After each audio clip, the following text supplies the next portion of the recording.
I don't want to say I told a lot of y'all so, but I told a lot of y'all so. A couple of months back, I was saying, and I was beating the drum. I was telling everybody, I said, listen, it is time to think about moving John Wall. A lot of people laughed at me. A lot of people looked at me side eyes. A lot of people said, you don't know shit about basketball.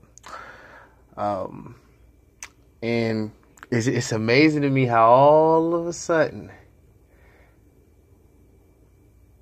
that everybody is starting to see the light. Or I wouldn't say everybody. I say most people are starting to see the light of what the Wizards really need to do if they want to compete. They're going to have to make major changes to this roster. So, after the weight of Tracy McGrady and Paul Pierce agreeing with me, there's a couple other people that are agreeing with me, too. Stephen A. Smith and Max Kellerman. Now, it's funny how Stephen A. Smith said before the series that it would be a 7-game series. I don't think it's going 7 games. I'm thinking more of a sweep or 5 games by the Raptors.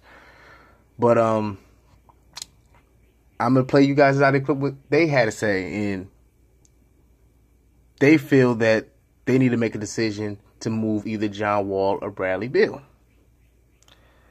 So I want to know what y'all think. Who needs to go, Wall or Beal, for the Washington Wizards? Y'all already know how I feel. I want y'all to tell me what y'all feel and who needs to go. Because this team is dysfunctional. It's almost like putting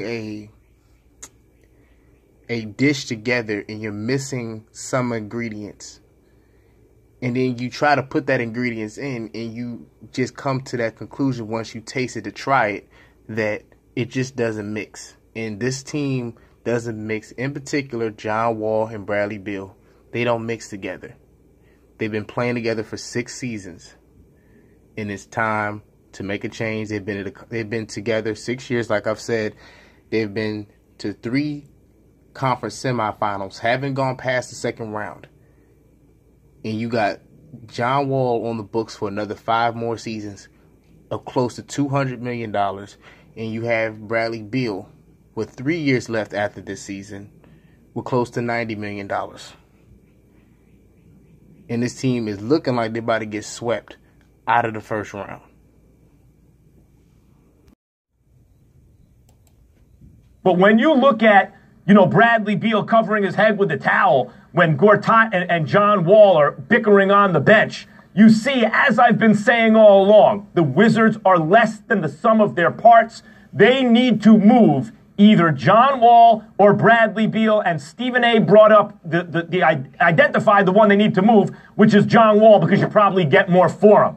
But this no excuse for all of this. If they get bounced out in 5, like you said, Max, Ernie Grunfeld has got to make a trade. One of them have to go. I'm not a proponent of Wall being gone because he's box office in D.C. and he's their best player. The problem is if Beal looks like this in these moments, what kind of value can you get in return for him? That's where it becomes problematic. Well, I wonder, which is why Stephen A. you're forced to consider making another move.